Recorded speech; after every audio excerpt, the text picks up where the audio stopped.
There you go. All right. Just transferring over the sound. All right.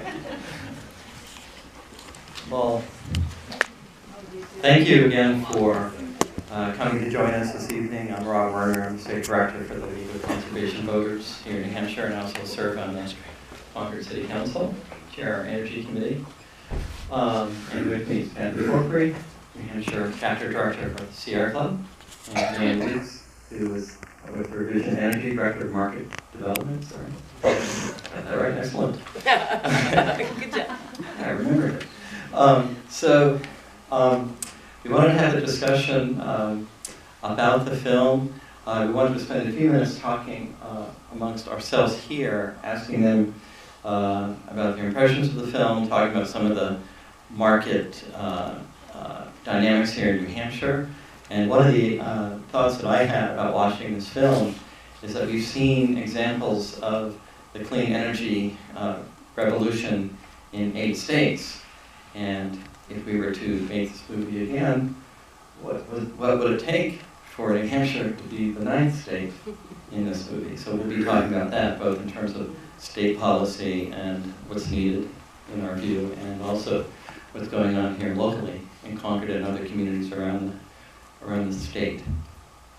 So first off, I wanted to ask you all what your impressions of the film were, and what were sort of the top lines that you took from it. Hello. Hey. Thank you, Rob. Seeing this movie energizes me.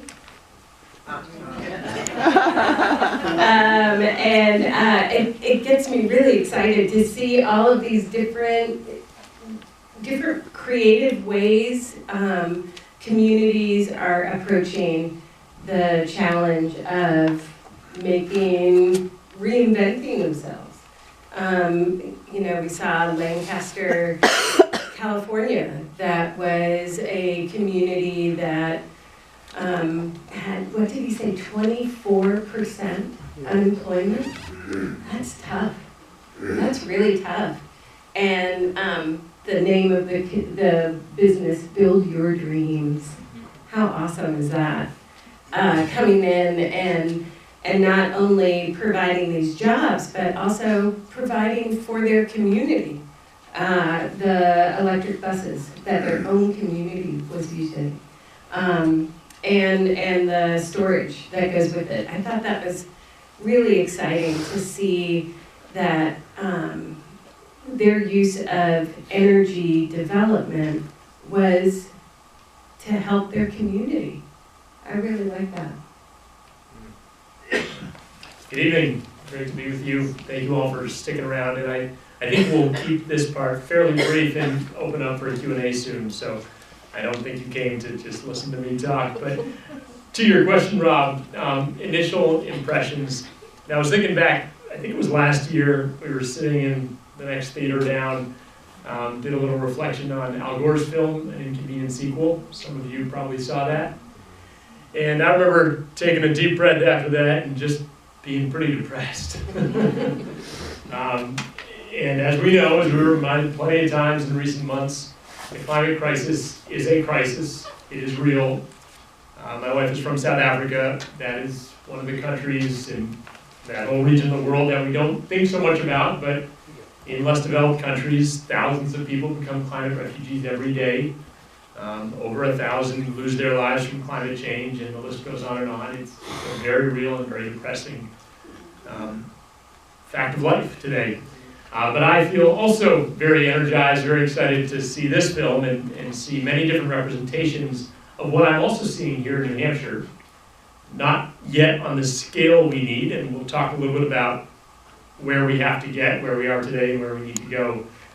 But I think what struck me was getting a peek into the lives of a number of folks who maybe at one point in their recent past were pretty down about their own life prospects, coming out of coal mining, to get a view of the Native American tribe in Montana. And Lord knows we've done horrible injustice for centuries to our Native American peoples in the country. And to see the kind of real life metamorphosis, coming back, that this clean energy revolution really enables. I'm proud to be a co-owner of a solar company with 270 friends, most of whom are in the trades, who are up on roofs, guys as well as some gals, who are raising families, who maybe didn't get that college degree that we all say you need to get to live a good life, but they're co-owners of a company that's building the clean energy revolution, and we've been growing as the demand calls for us to grow. So to see those stories, to see the opportunity that this revolution can perhaps represent as a part of the healing that our country needs to undergo, whether it be doing right by Native American communities, who can now not get exploited for their natural resources, but can make good money contributing clean energy to our national grid.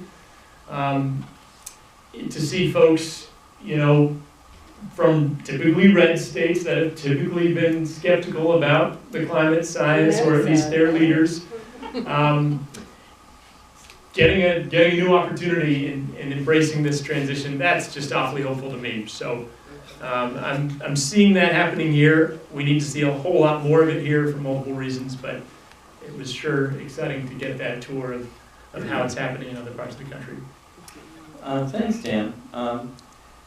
One of the things that certainly is happening around the country and locally here in New Hampshire is local action. And I think that's particularly important given the fact that our national prospects for pushing on this issue of climate change and really making investments in renewable energy is stalled, and I think in retreat at the moment. So I think it's ever more important for local efforts to pick up that slack, and that is what's happening around the country and in the local areas. So Concord, as I think you know, last summer our city council adopted a goal of 100% renewable energy by 2050, electricity by 2030, and we've joined a growing movement of over 100. I think it's grown even more in the last month or so, maybe even close to 120 communities around the country that have made that commitment.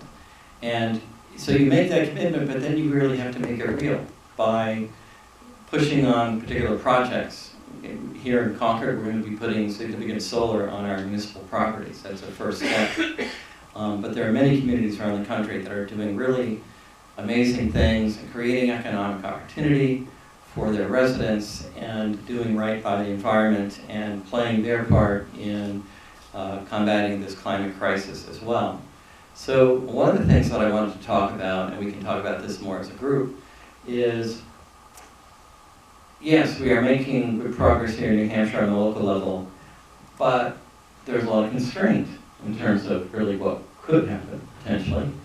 And we need changes in state policy. And Kathy, I'd like you to maybe touch on that a little bit about what's needed and how folks might be able to get involved to help make that happen. Sure. Luckily, I'm with you two, so we could identify a number of different ways New Hampshire can do better. New Hampshire has an older infrastructure inventory of buildings. I don't know if your house is like my house, had lots of, well, it turned out it didn't have a lot of insulation. And it's a pretty typical house and in New Hampshire, and energy efficiency is dearly needed. And the first step for any improvements that we need to make on buildings is to improve that efficiency of the building. And one of the big programs that we have for that is the Regional Greenhouse Gas Initiative. I'm sure everybody's heard it, right? Your best friend Reggie. What has been a challenge is that every year they've been in the State House picking away at it, taking this and adding that and changing this and changing that. And it just makes the eyes roll and wow.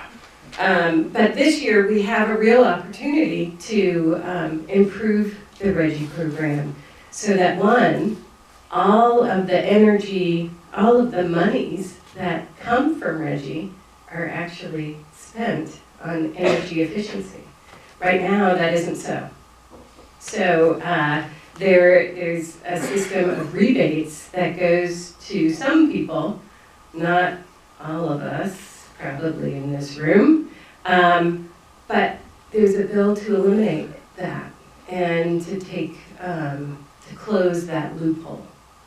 And the bill I'm calling is REGI for All. And I've got information up at the table. But this is a real opportunity to invest in energy efficiency for your home and for low-income homes and for schools and for towns. It's really exciting. And there's details up at, as I said, at the table. But the thing I want you to go home with is that the hearing is Tuesday. Next Tuesday, the 19th. I know everybody has the morning free. Thank you. Thank you for that. Come over to the State House. And I've got, again, the information up at the table. But this is, it's one of those things, it's the first step. We gotta invest in energy efficiency in order to make some of the steps that we saw in the movie. Does that answer some of your questions? Yes, thank you very much. So, how much is the annual, or not annual, but average rebate individual customer per month? How much do they get, like about 80 cents? 20 cents. 20 cents. So we're talking about supposed reduction in your electric bill of 20 cents a month. And that money can be much better used for municipalities and schools, and it has a multiplier effect in terms of the energy efficiency projects that a municipality does. It's going to help your property tax burden way more than 20 cents a month. So that's something that we really need to pay attention to. And there's another, I think, significant piece of policy, and that's having to do with solar. So,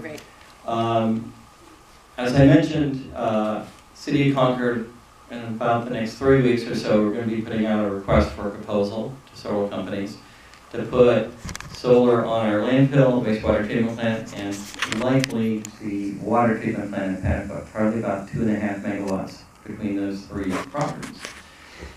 And why is that 2.5 megawatts significant? This goes to the constraint that we're under right now because of state policy. We're limited to 1 megawatt cap for net metering. And our landfill can take 5 megawatts of solar, but we can't build that system right now. The city of Concord, it's about 5.5 megawatts, our entire electric bill for the city.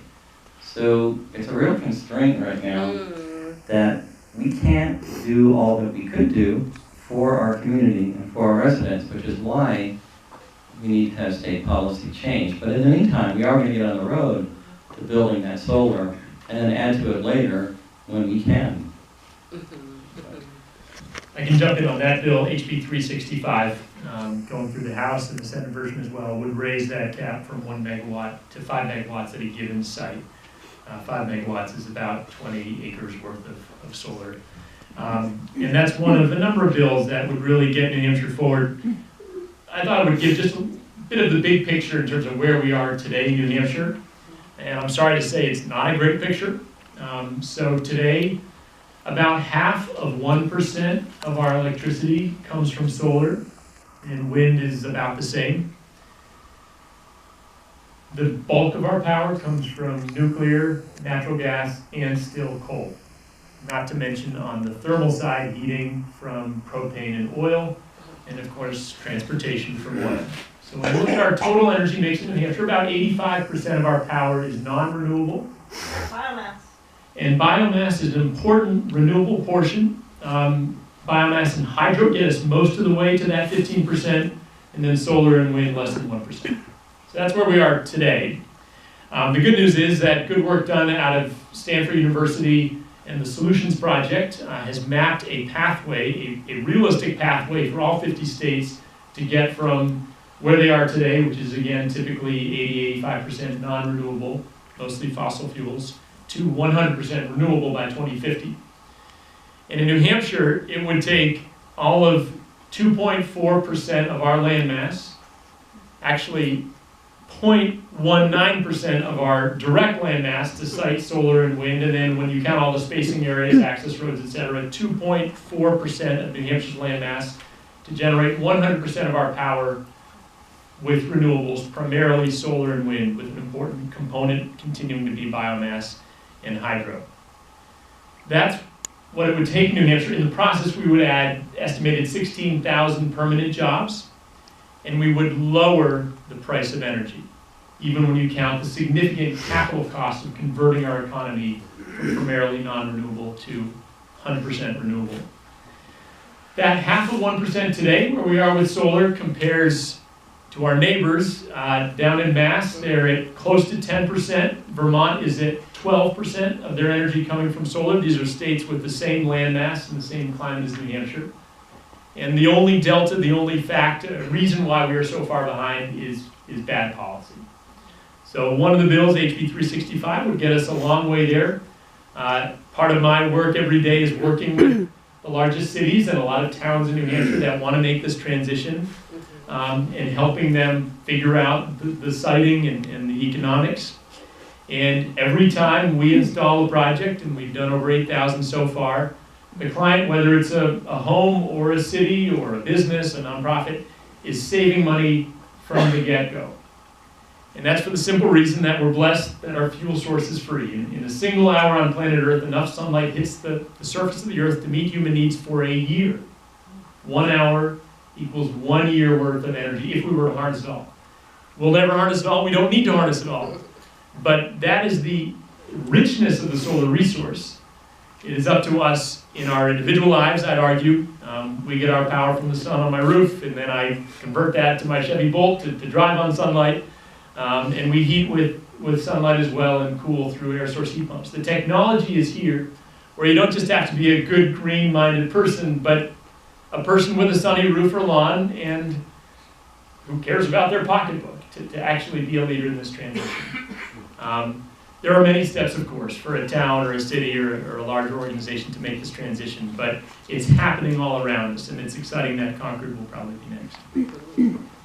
Oh, and Keene, a couple of weeks ago, the city council voted to make this commitment. Dover's looking at it, so there's a lot happening.